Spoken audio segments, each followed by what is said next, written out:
Friends, the real danger in America right now isn't that our political opponents are evil, but that we think they are.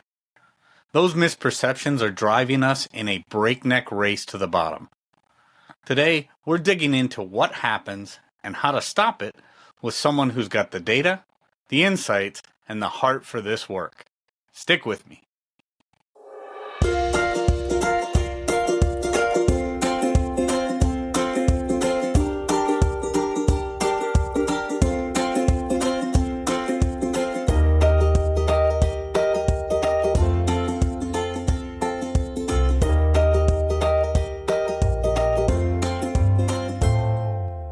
Welcome back, my friends, to the Derate the Hate podcast.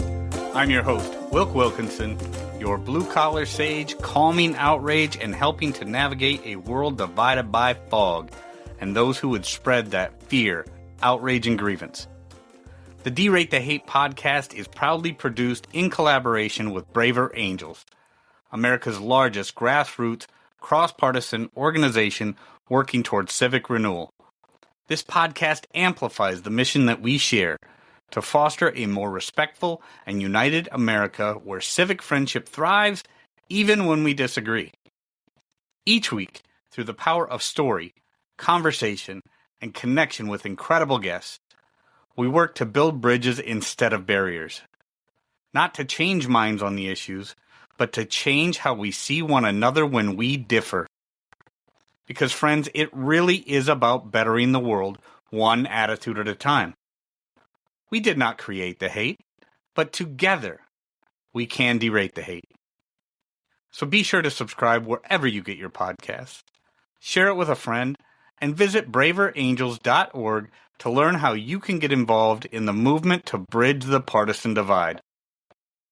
Friends, I am so incredibly grateful that you have joined me for another powerful Derate the Hate episode. So let's get to it. If you've listened to Derate the Hate for any length of time, you know I believe that most Americans are far better than the loudest voices would have us think. But the dangerous part is this. When we get our understanding of each other from the worst examples and from the ugliest voices in our media, in our politics, and our social media feeds, we start believing a story about our fellow Americans that simply isn't true. That's where today's guest comes in.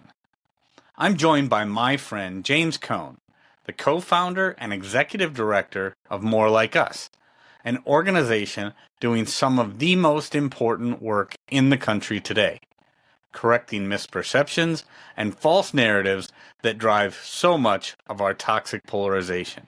James has spent years studying the distortion gap, how we imagine the other side, and how those misperceptions lead to fear, outrage, and grievance, what I call fog, and ultimately actions that compromise the kind of people we want to be. What I love about James is that he pairs real data with a deep respect for human complexity. He's not here to shame anyone. He's here to help us see more clearly so we can treat each other more fairly. We talk about why we exaggerate threats, why we stereotype, how social media feeds the worst instincts in all of us, and most importantly, what we can actually do about it. If you care about your country, your community, or just the quality of your own heart, this is a conversation you're going to want to lean into. Let's get into it with my friend James Coan. Here we go. James Coan, welcome to the Derate the Hate podcast, my friend. So good to see you again. Yeah, good to see you. Thanks for having me. Yeah, absolutely, man. So we got a number of conversations, got to meet in person out in DC a while back, and I was really impressed, with the work that you've been doing with More Like Us, and I wanted to have you on the podcast today, James, to talk about the perception gap, which we'll get into. Misperceptions, misconceptions of those we disagree with in politics. But before we get there, and we will get there, but before we get there, I want to talk a little bit about you and, how you got into this, this bridge building space, this depolarization space, and how you came to become, what you are now, executive director at More Like Us. and the work that you're doing. So let's start there, James. Again, welcome to the show, and let's start with how you got into this. Yeah, sure. So I've always been interested in domestic politics and policy. My degree's in public policy. I got really interested in psychology in college, but my focus was on energy. So I worked at a think tank and I was an energy consultant, which sounds pretty different. But then the 2016 election happened. I'm like, my country seems to be tearing itself apart. Not quite sure what's wrong, what I can do about it. But I just started trying to get involved in volunteering in various ways, including for Braver Angels, then Better Angels. And over time, I realized that there were some ideas, especially from academia, and there's an organization called More in Common that has some data showing that there are more commonalities across the political spectrum than people tend to realize. And those offered a lot of potential for scale in such a large country of over 340 million people that dialogues may have a difficulty scaling sufficiently. So 3 years ago, I got connected with one of my co-founders, soon afterward, another co-founder, and that became More Like Us. Nice. So you went from the energy sector to the depolarization sector, and yeah, I mean, to some people, obviously that sounds weird, but I mean, when you think about it, we come from, people in this space come from all kinds of walks of life, right? I mean, I was a truck driver and then operations manager for several years in the transportation industry before I started doing this. So I think one of the greatest things about this space, James, is we aren't just a bunch of people who kind of grew up saying we're all going to be bridge builders and depolarizers. We're real life people with real life experience doing real things, and we see this need for togetherness. We see this need for being able to work together on common cause problems and finding our way through these things. So yeah, there are these gaps, and it doesn't matter what industry that you're in, there are gaps that need to be bridged, and it takes good people out there trying to bridge these divides. So then let's talk about, More Like Us. And so for people who don't know, a big part of your work is talking about, the misperceptions that we have of people and people that don't think like we do. But the reality is we got a lot more in common than what separates us. And a lot of those divisions are built upon misperceptions of who the other people are. So let's dive into that a bit more and talk to me about how More Like Us is working. Well, let's first dive into the actual misperceptions themselves, and then we'll get into what it is that you guys are doing to try and clear up those misperceptions and misconceptions of who the other people are. Yeah, sure. So these misconceptions, sometimes it's called false polarization, perception gaps, meta perceptions. Sometimes you could even say words like prejudice. And so the original work was on ideological difference. People overestimate just how different people's views are across the political spectrum. There's a lot more than that. There's overestimation of interpersonal hostility. Those, just having conversations will be more tense and just worse than people tend to imagine. There's all sorts of misperceptions of threat, which I think get to some of your fog, which hopefully we can talk about, that right, people across the political spectrum might dehumanize us more than they do, might be more apt to commit acts of political violence, break democratic norms. And then there's stereotyping, thinking that everyone on the other side is just like, this kind of one conception of who they are. And then there's inferiority. Often there are terms like stupid or evil thrown around about those who might vote differently or identify in the other political party. And that's a pretty toxic mix of distortions or misperceptions or whatever you want to call them, which dissuade people from interacting with each other. Why would I talk to those kind of people? And can have bigger societal consequences. Well, maybe I need to vote for someone who will stand up to that group, and why would there be any reason to collaborate with them, right? They're so awful. So you're right, that's the starting point, and there's a lot of work on that it is bad, and also that some of these can be corrected with good outcomes. No doubt. And when we think about that, I mean, just the effective polarization that comes along with those misperceptions. And I think you make a really good point there. What you just said there, James, about, finding that person, that entity that's really going to fight back against these people. Because now all of a sudden we're in an ends justify the means situation. And we've come up with this concept of who this person is based on a lot of false information. We begin to think that they're not just wrong, that they're stupid or they're evil, and we need to do something equally ugly to combat what we perceive them as doing. So we pick the worst of entities to come back because they're a fighter. They're gonna take care of this problem for us. And now what we have done is we have taken our misperceptions and compromised kind of who we are or who we've always attempted to be in an attempt to take on an evil that we have now perceived the other side as being. It's ugly. It's an ugly cycle because it's, one of the things a friend of mine, and I'm sure you know him as well, Manu Meal from Bridge USA, he said this toxic polarization thing is always a race to the bottom, right? Because when we try to fight evil with evil or we try to fight hate with hate, we all just end up further down closer to the bottom. And like I always say, is you cannot hate somebody into believing what you believe or wanting what you want. It's just not possible. It is a race to the bottom. So these misperceptions that we have of people and the effective polarization that comes along with it, again, they're not just wrong, they are evil. And now we have got to fight evil with evil, knowing in our logical brain that you cannot do that, right? MLK said it. You cannot, darkness cannot drive out darkness. Only light can do that. And hate cannot drive out hate. Only love can do that.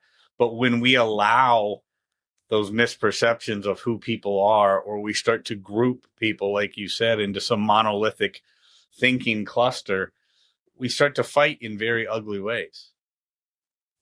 And I think in some cases the fighting can feel justified, right? If people are, really that threatening.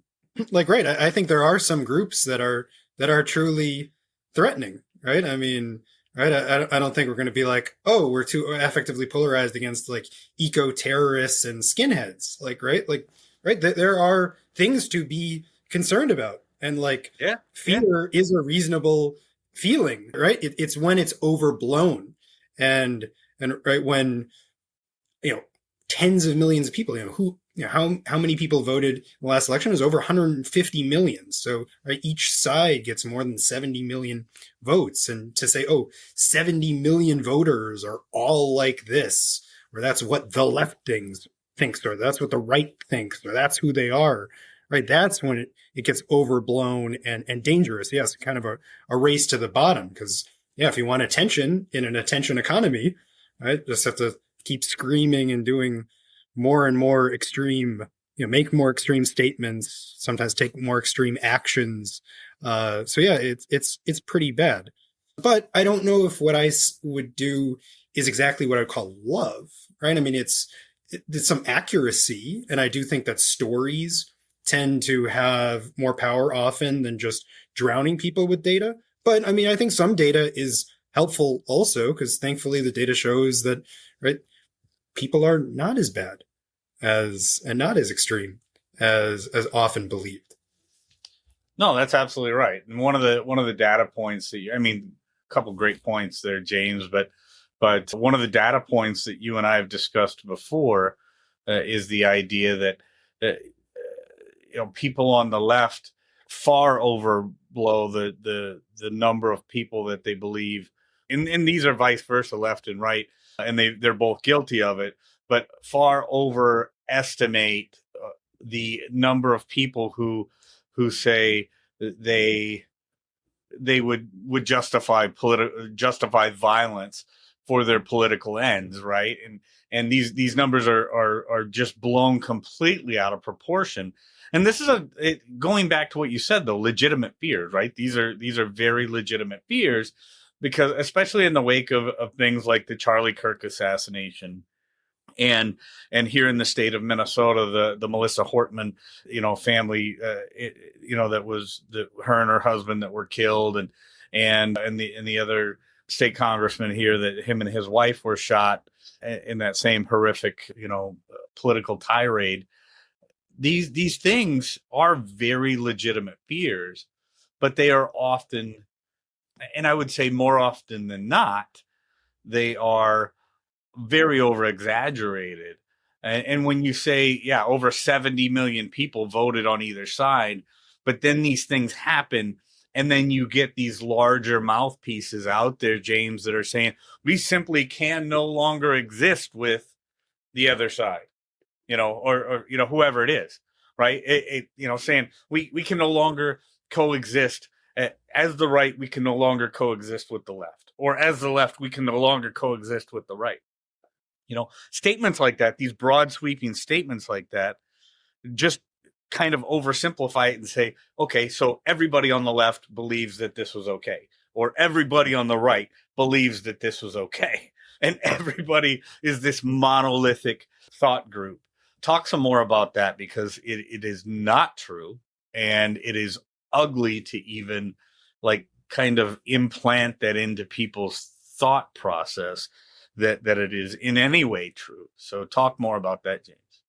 Yeah, I mean, right. So I think if people have overly negative conceptions of each other, right? If these people truly are totally different and hostile and threatening and stupid and evil and all the same, well then yeah, maybe we should be really fearful of them. And if I can get money and fame and attention by posting this on social media, right? Not only is there a distortion, there's an incentive to exacerbate these problems. So, right, just all these things are pointing in the wrong direction. But thankfully, I think truth is sort of on our side. So, right, they're not so bad. And so really highlighting this, using the information environment to change how we think and feel about our fellow Americans is really important. I think there's a long history of it with all sorts of groups in society, right? I mean, prejudice and stereotyping is nothing new. This is no, nothing new at all. So, and right, I mean, attitudes toward all sorts of groups of people have changed, have improved in many ways.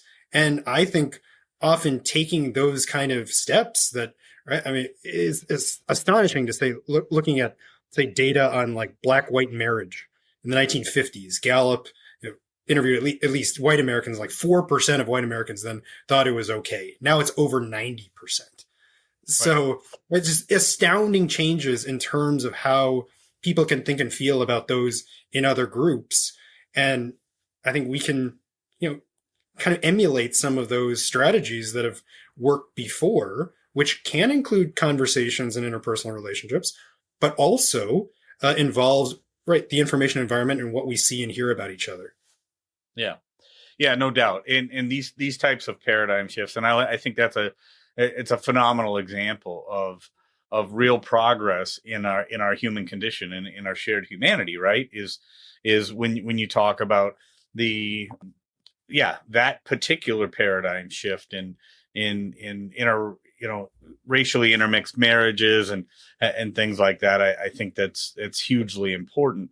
And that's the kind of progress when I think progressive, obviously, we're recording this shortly after the latest election, and the big win for progressives is a couple of things that I've seen, and I'm like, I don't know that there's a lot progressive about certain things that I've seen coming out of this election cycle, but one of the things that I want to say, James, about this idea of grouping everybody into When we start thinking about us versus them, we really oversimplify the nuance in thinking amongst groups, right? And there is no question, because there's a lot of things that I've also been seeing recently about some very, very, very hateful influencers that are out there that get lumped into, whether they be the right or the left. And these are some of the ugliest people that you would ever see online. And I'm not even going to mention their names, because I don't want people to even go see the kind of things that they say. But when I think of that, I always go back to something that I remember George W. Bush saying back in the day, and about, when we think about the other side, we think about them in terms of the ugliest example. And I'm paraphrasing this, but we think about the other side in terms of the ugliest example that they have to present to us. And then when we think about our side, we give everybody the grace that the best people on our side deserve, right? And it's one of these things, and I think it is part of our human condition, because when we start to think about our tribal nature as human beings, and how we want to think about them and how we want to think about us, right? Because we don't want to look at those people on our side, those people that we associate with, those people on our team, and really think, okay, this person really isn't a good person. Because then, since they're part of our team, I might in some way be saying that I'm not that great either, right? Talk a little bit about that, because it definitely sways our ability to perceive things in a right and logical way. Yeah, and I don't think humans are ever going to be entirely accurate on this point. So social psychology, shows that humans are groupish, right? And even on completely irrelevant things like giving people different colored shirts or associating them with different shapes, or with one side of the room versus another, or something like that, people can still like give more money to those in their team than the other team when the differences are totally ridiculous and based on nothing. So but it's not to say destroy groups or we should have no group identity, because people derive a tremendous amount of meaning from groups. This is super important to people's lives, to have these identities and connection and sense of belonging. Luckily, there's a lot of work showing that, right, kind of in-group love or right, there can be work saying, hey, don't think that everyone in your group is absolutely perfect, but usually people can identify lots of problems with other people, so it's not often a huge issue. But externally, right, just, feeling strongly toward one's own group does not necessitate hating another group. Yes, your own group is probably going to be higher. You're probably going to feel more warmly toward them. But so some of the old affective polarization data going back a number of decades, right? So out of 0 to 100, the own party has always been around 70, something around 70, 75, something like that. But the other party in the past was closer to 50. And one cool statement made at the Bridging Movement Summit by a social psychologist was getting to meh. Yeah. Yeah. Right? I mean, do I love the other party? No. Do I agree with them on everything? No. But are they okay? They're also Americans. Yeah, all right. And that's okay. I mean, to me, I would say it's kind of moving in the direction of trust, but possibly not fully getting there. But at least it's far away from the opposites of trust, of contempt and fear. And right, here's some of your fog. I think what's so cool about fog is we can think of them, right? Fear of them, outrage at them, right? Grievance because of them. Yeah. Yeah. Right. So that's often kind of the implication, like they are the problem that's causing this, I think, to a large extent. So right. I would say we're going to have political parties. We're going to have identities. Maybe in the future there'll be, a different system. There'll be more than two main parties. Who knows? But even if we have two main parties, right, you can still be feel a little more strongly about ours, but not absolutely hate everyone else. And right, have fairly accurate views of who they are. Yeah. Yeah. And I love that, getting to meh. I mean, it's one of those things where it's like it's kind of funny, it's kind of just kind of quirky, but it's definitely I will take over. God, I hate him. you know, every day of the week, every day of the week. I mean, it's and that's the thing is, you know, you and I are old enough, James, to remember when not everything was made political, and we didn't have to, you know, constantly put everybody in teams in every conversation, and everything was just kind of, you know, what do you think about, you know, what this politician said the other day? Whatever. I mean, it's like you know, whatever. Okay, we talked about, you know, briefly about some data points, and data is obviously a very important thing because it actually tells a truer picture than what our misperceptions are. But talk to me then, James, about, you know, what's more like us doing? How are they using that data to help to clear up some of these misperceptions that we have about each other? And you know, what are some of the solutions? I mean, we know a lot of the root causes. What are some of the solutions, and what are some of the things that you and your folks at More Like Us are doing to help to clear up these misperceptions, help to bridge some of these partisan divides? Yeah. So, and More Like Us, we aim to improve the political environment on college campuses, Okay. often by correcting misperceptions. So we're very interested in kind of sometimes we would call it more air game approaches. So there's a lot of work, say Braver Angels and all of its alliances, and I used to run the DC Alliance. That's more ground game, right? You know, kind of get a lot of people, get them talking to each other, and we think that's very good. And also, we want to change what people see and hear about each other and give people some kind of easy to remember skills. So we have on campus some messaging campaigns. There's social norms, which has often been used with drinking misperceptions. So students think that their fellow students drink more than they actually do. And then they survey the students and you tell the students, actually, you know, your classmates don't drink this much. And we think that there's a good analog with policy, you know, with politics and conversations. You know, no, your friends aren't going to get mad at you if you talk to someone who's different. The person who might have a different view in general doesn't want to be hostile toward you. You know, the social norm is to talk to each other on campus. And then there's some more kind of campus agnostic messaging. We have something called "Let's Be Civil." So right, we both love mnemonics. This is fun. Yeah. And civil is a mnemonic that comes from a Stanford professor, Rob Willer, indirectly saying share stories, relate to their values, and listen. So SVL is civil, kind of. So let's be civil. And, you know, Yep. it's kind of like a stop, drop, and roll, right? So stop, drop, and roll plus Smokey the Bear when it comes to fire safety. It's kind of like Sure. that. Right? You can go a lot deeper, but, you know, let's have something that's easy to remember. And then also, we have some information about who people are across the political spectrum, that they tend to be more civil, spelled normally, toward us. They tend to be more curious about us than we expect, and we tend to have a lot more in common. And then we also have some resources, like a lesson plan about the perception gap, causes, consequences, and solutions. Something called Similarity Hub with all sides. We've aggregated more than 700 individual survey data points that show overlaps across the political spectrum. There's some guidance for those in the arts and content creators.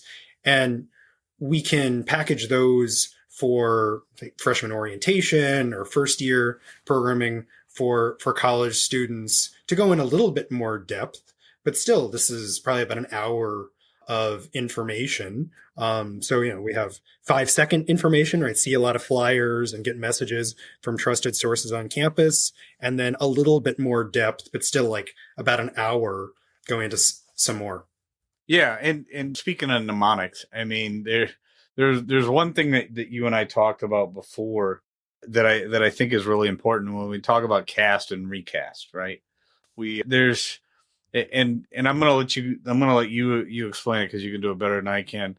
But I think this one is important because when we cast somebody into one group, I mean, I see this as kind of like one of those double meaning, like my derate the hate, right? Derate has a number of different ways that it it kind of fits for this.